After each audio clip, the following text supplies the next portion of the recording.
Hi everyone, and welcome to the read and role play of The Little Prince. Do you have this book? And if you have read the book or read the story or even seen the movie, give us a like and a comment in this video. Wow, it looks like a lot of you know the story. That's good. And okay, today we have 8 adults and 2 kids who will be reading and role-playing 11 scenes from the abridged version of The Little Prince. In this first part, The Little Prince will be meeting the Rose, the pilot, and 6 types of people from different planets. So, are you ready for the story? Yes? Yes? Okay, here we go.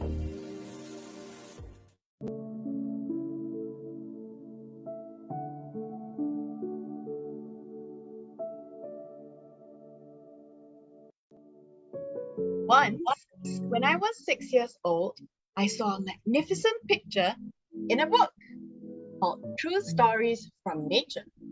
It was a picture of a boa constrictor in the act of swallowing an animal. In the book, it said, boa constrictors swallow their prey whole without chewing it. After that, they are not able to move and they sleep through the 6 months that they need for digestion.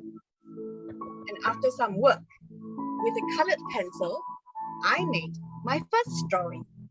My drawing number 1. It looked something like this. And I decided to show it to the grown-ups. Is this drawing frightening? Frightening? Why should anyone be frightened by a hat? It's not a picture of a hat. It's a picture of a boa constrictor digesting an elephant. Since the grown-ups were not able to understand it, I made another drawing. Drawing number 2 looked like this.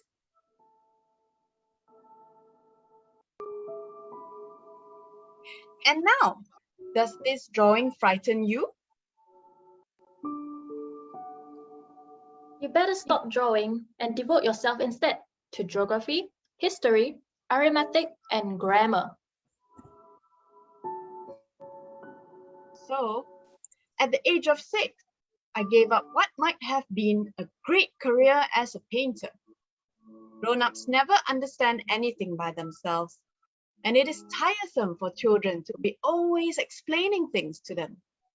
Then, I chose another profession and learned to pilot airplanes.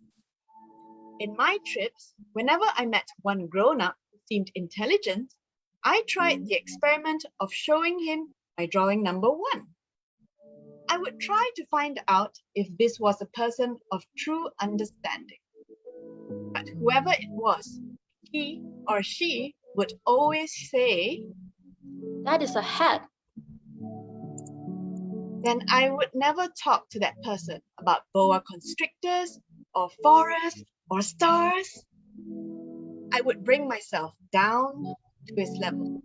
I would talk to him about bridge and golf and politics and neckties. And the grown-up would be greatly pleased to have met such a sensible man. So I lived my life alone, without anyone that I could really talk to, until I had an accident with my plane in the desert of Sahara 6 years ago.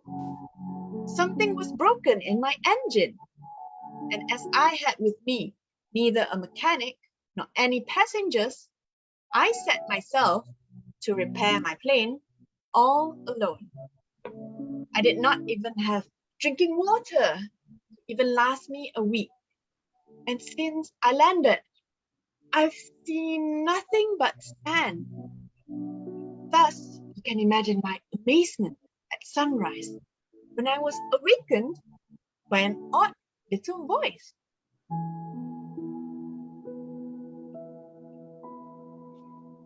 If you please, draw me a sheep. What's this? Look at this funny little boy. He looks like a prince. Is it a mirage? Draw me a sheep. But I can't draw. It doesn't matter. Draw me a sheep.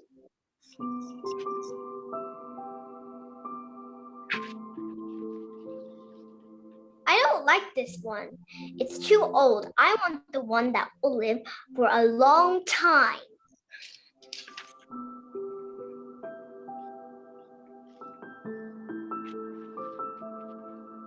This is only his box. The sheep you asked for is inside. That's exactly the way I wanted it. Do you think that this sheep will need a great deal of grass? Why?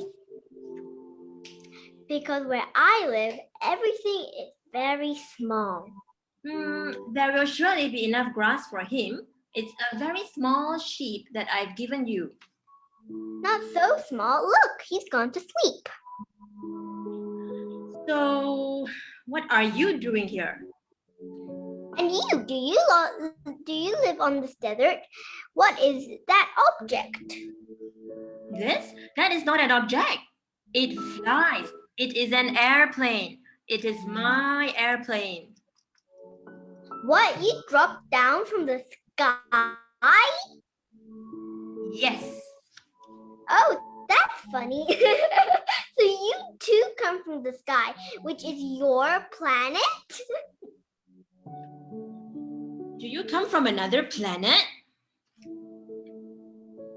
The truth is, on that, you can't have come from very far away. Well, my little man, where do you come from? Where do you want to take your sheep? The good thing about the books you have given me is that at night my sheep can use it as his house. I will give you a string too, so that you can tie him during the day. Tie him? What a queer idea.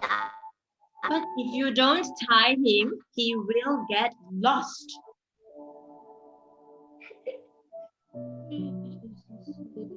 But where do you think he would go?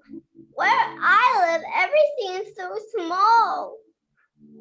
Straight ahead of him, nobody can go very far.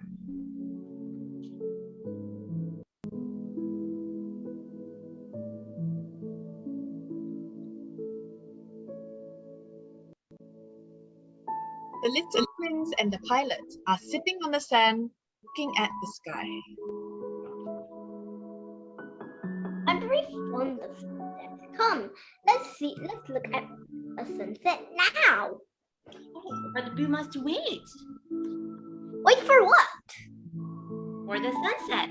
We must wait until it's time.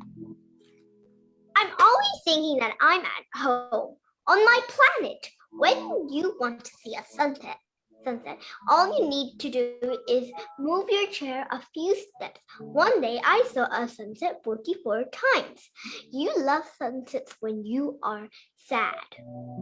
Were you so sad then on the day of the 44 sunsets?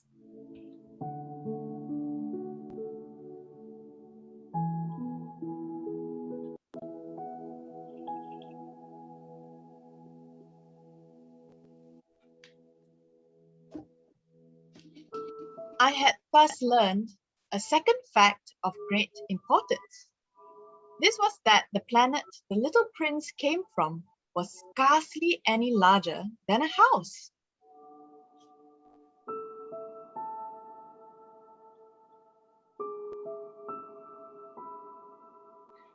It is true, isn't it, that sheep eat little bushes?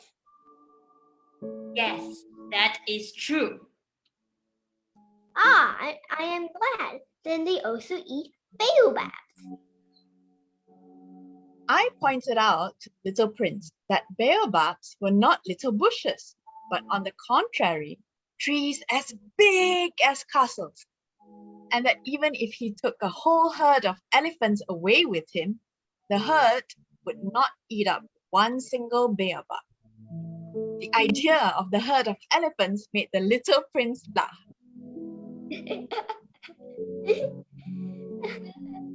Before they grow so big, the baobabs start out by being little. Well, that is strictly correct. But why do you want the sheep to eat the little baobabs? When a plant is bad, one must destroy it as soon as possible. The very first instant that one recognizes it, if the planet is too small and the baobabs are too many, they split it in pieces. And if sheep wouldn't eat baobabs when they are little, there would be trouble later.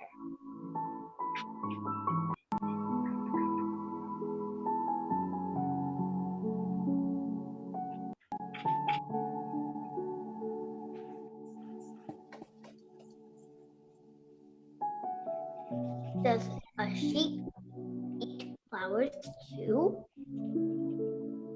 A sheep eats anything it finds in its reach. Even flowers that have thorns? Yes, even flowers that have thorns. Then the thorns. What use are they? The Thorns. What use are they? The thorns are of no use at all. Flowers have thorns just for spite. Oh, I don't believe you. Flowers are weak creatures. They're naive. They want to protect themselves as much as they can. They believe that their thorns are terrible weapons. My little man, I'm sorry, but I'm busy with matters of consequence. I have to fix my engine.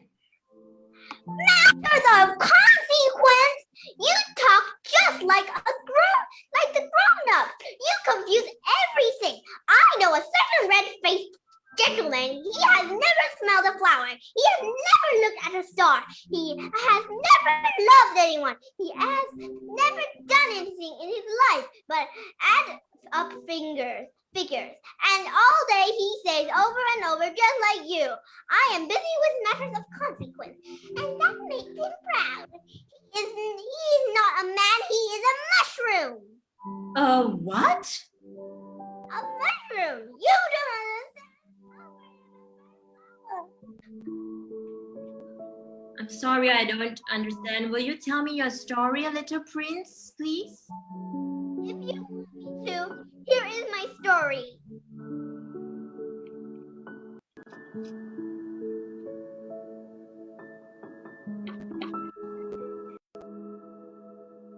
It turned out that the little prince was worried about a flower. And I soon learned to know this flower better.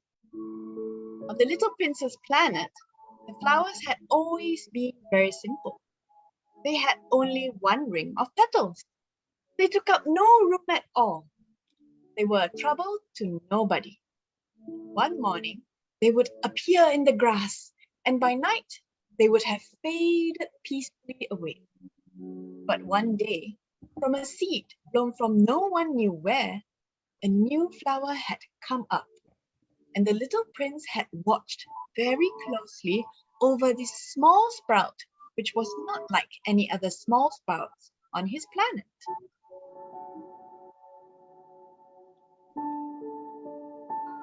Oh, I just woke up. Sorry, I'm not ready.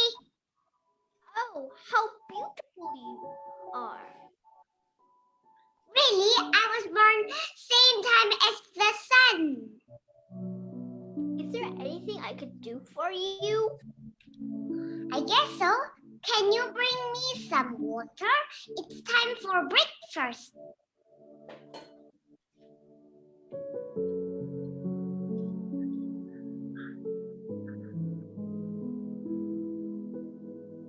Oh, thank you. And one more thing.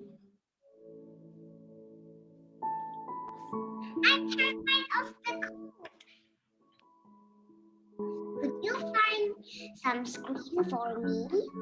Screen? I want you to put me under a glass globe as I feel cold at night.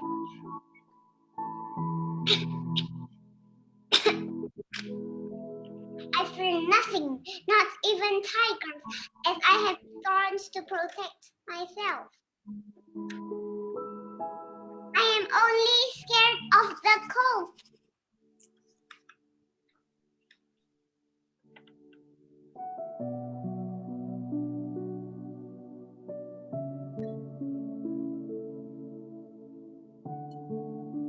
I'm leaving the planet and maybe I'll never get back here. It's quite possible. I'm here to say goodbye. On the morning of his departure, our little prince put his planet in perfect order. He cleaned out volcanoes.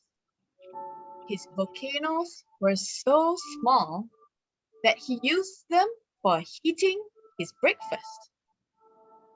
On our planet, we are obviously much too small to clean out volcanoes. That is why they bring a lot of trouble every now and then. The little prince also pulled up some tiny baobab.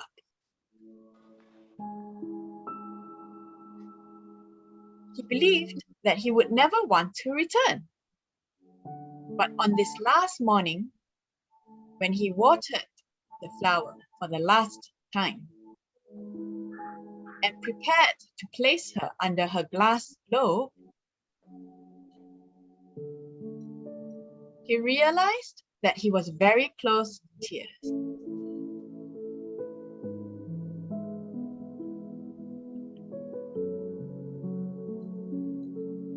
Goodbye. I've been silly. I'm very sorry. Try to be happy. Of course, I love you. I am sorry I didn't tell you. But it doesn't matter now. You have decided to go away to go.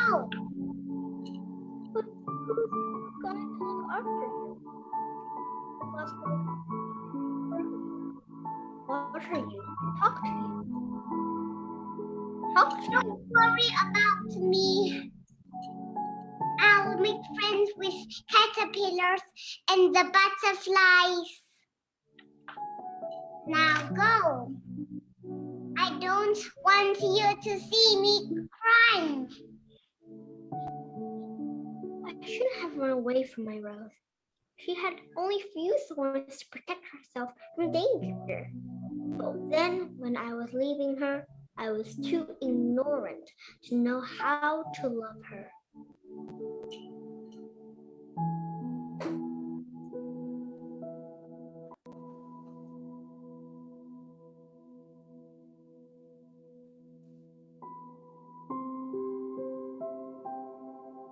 The little prince found himself in the neighborhood of the asteroids 325, 326, 327, 328, 329, and 330.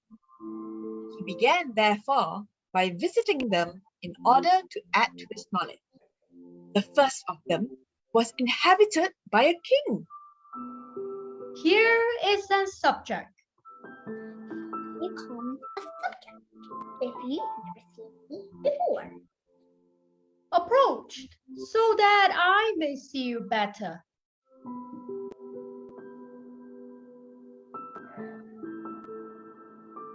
It's contrary to etiquette to yawn in the presence of the king. I forbid you to do so. I can't help it. Ah, then I order you to yawn. But I can't yawn now, and I can't yawn anymore. Then I order you sometimes to yawn and sometimes not. Can I sit down? I order you to do so.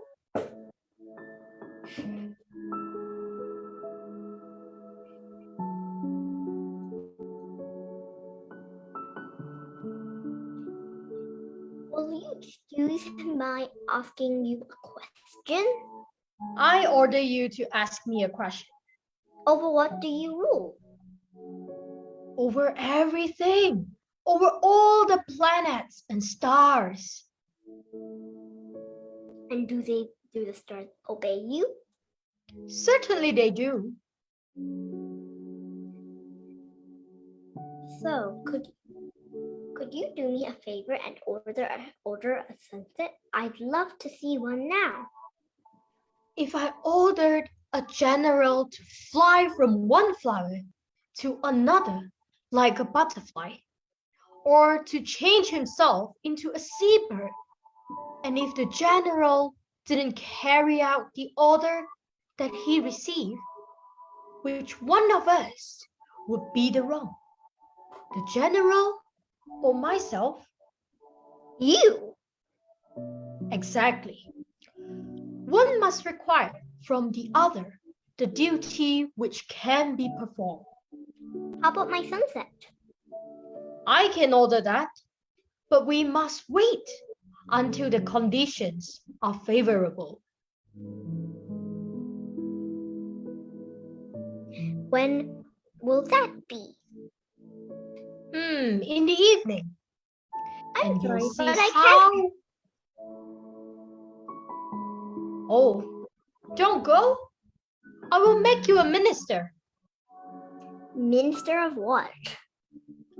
Minister of justice. But there is nobody here to judge. Then you shall judge yourself. It is much more difficult to judge oneself than to judge others. If you succeed in judging yourself rightly, then you are indeed a man of true wisdom. Thank you, but I have to go. If your majesty wishes to obey you, you should give me a reasonable order.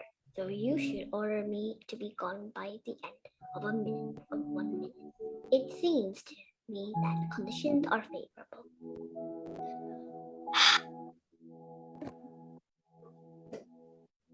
The grown-ups are very strange. The grown-ups are very strange.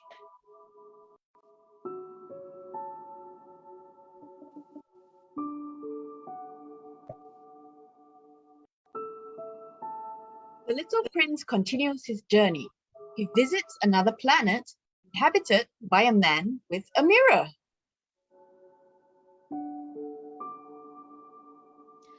Wow, I'm about to receive a visit from an admirer.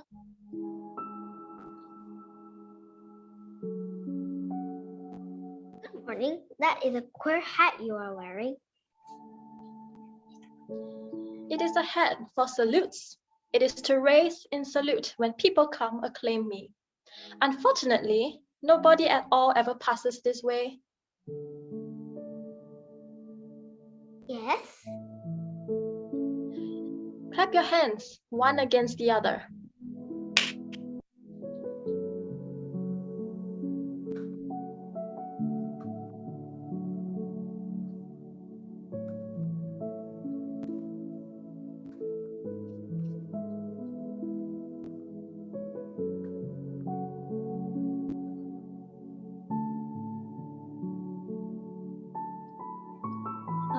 And what should one do to make the hat come?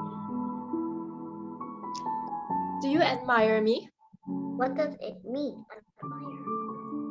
To admire means that you regard me as the best dressed, the richest, and the most intelligent man on this planet. But you are the only man on your planet.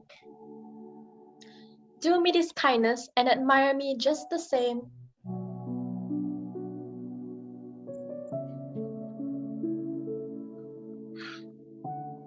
The grown-ups are really strange.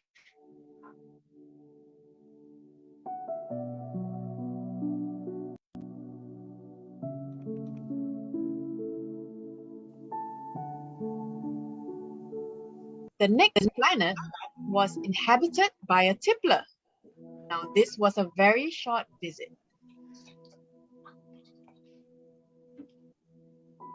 What are you doing? I'm drinking Why are you drinking? so that I may forget.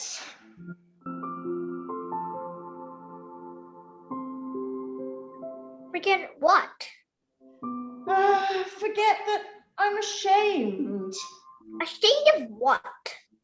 Ashamed of drinking. Oh, very, very odd.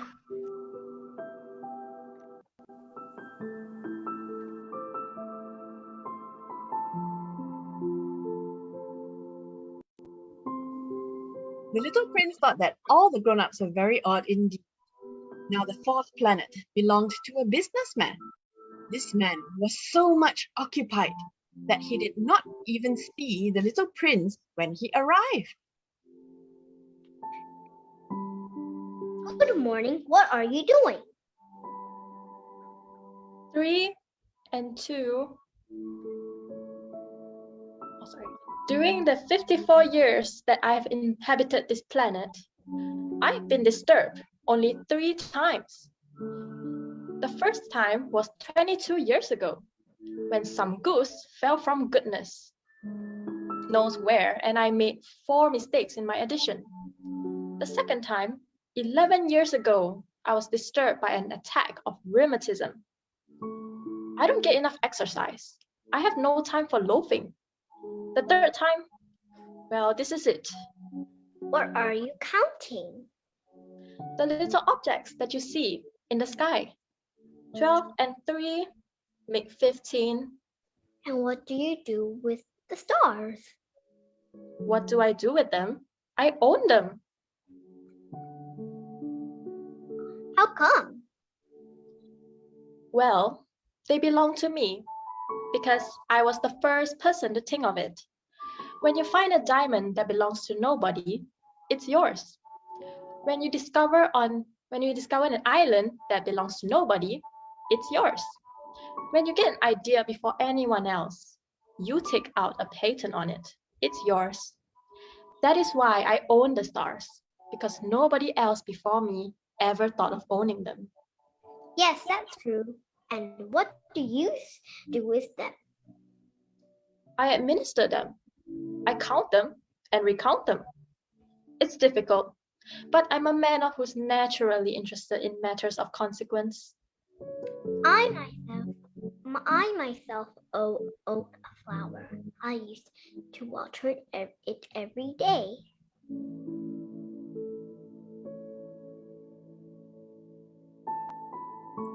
Those are really extraordinary.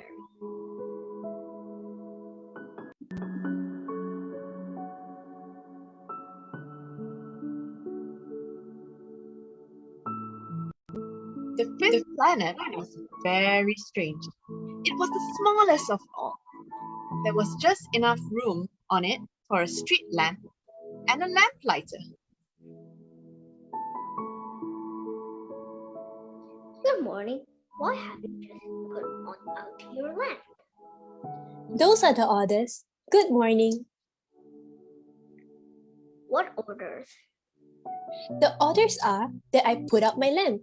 Good evening. But why have you just lit it again? Those are the orders. I don't understand. There is nothing to understand. Orders are orders. Good morning. And I have led a terrible profession. In the olden days, it was reasonable. I were to put out my lamp in the morning and in the evening, and lit it again. And I had the rest of the day for relaxation and the rest of the night for sleep. And the orders have been changed since that time? Sadly, the orders have never changed. And that's the tragedy. From year to year, the planet has turned more rapidly, and the orders have never been changed. Then what? The planet now makes a complete turn every minute. So every minute, I have to light up my lamp and put it out. That's very funny. A day lasts only 1 minute. Here, where you live. That's not funny at all. While we've been talking, a month has already gone by. Your planet is so small that 3 strides will take you all the day way around it. To be always in the sunshine, you need only to walk along slowly. When you want to rest, you walk and the day will last as long as you like. That doesn't do me much good. The only thing I love in life is sleeping. Then you're lucky. Good morning. Is that because he's the only one who's thinking. Little Prince, I don't think we can hear you. Could you come closer? And Else repeat that? besides himself, but I cannot stay here as his planet is too small for 2 people.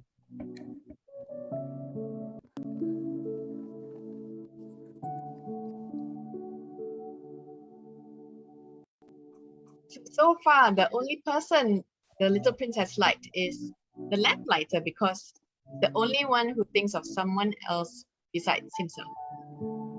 Now, the 6th planet he visits was 10 times larger than the last one. It was inhabited by an old gentleman who wrote voluminous books. What's that big book? What's your occupation? I'm the Geographer.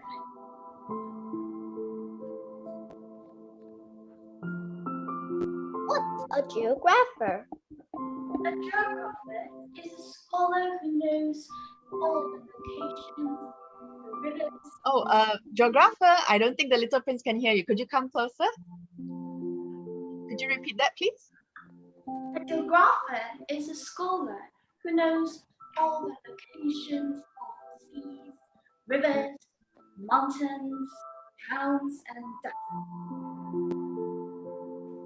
Very interesting. Here at last is a man who has real profession. Your planet is very beautiful. Has it any oceans? I can't tell you that. How about towns, rivers, or deserts? I can't tell you that either. Oh, Geographer, could you come even closer so that the little prince can hear you better? Thank you. Could you say that again? I can't tell you that either. But you're a geographer. Exactly. But I'm not an explorer. It's not the geographer who goes out to count the towns, the rivers, the seas, the mountains, the oceans, and the deserts. The geographer is much too important for that stuff. He doesn't ask, but he has his explorers to bring information about the world.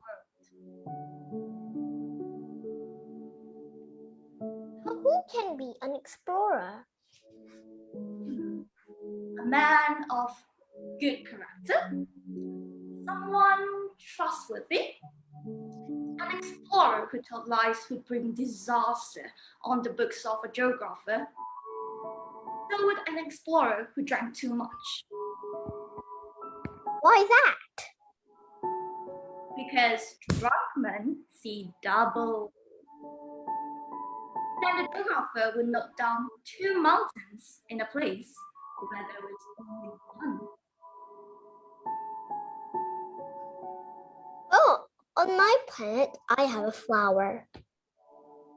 We don't record flowers because they're ephemeral. What does ephemeral mean? Geographer writes books that are concerned with matters of consequence. They never become old-fashioned. It's very rare that a mountain changes its position. For example, we write of eternal things. But what does ephemeral mean?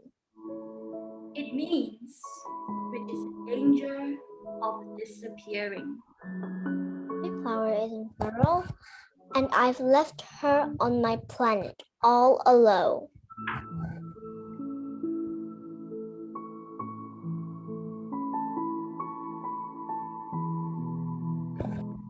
What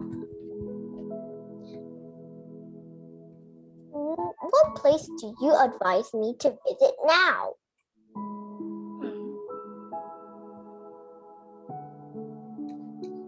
The planet Earth. It has a good reputation. And the little prince went away, thinking of his flower.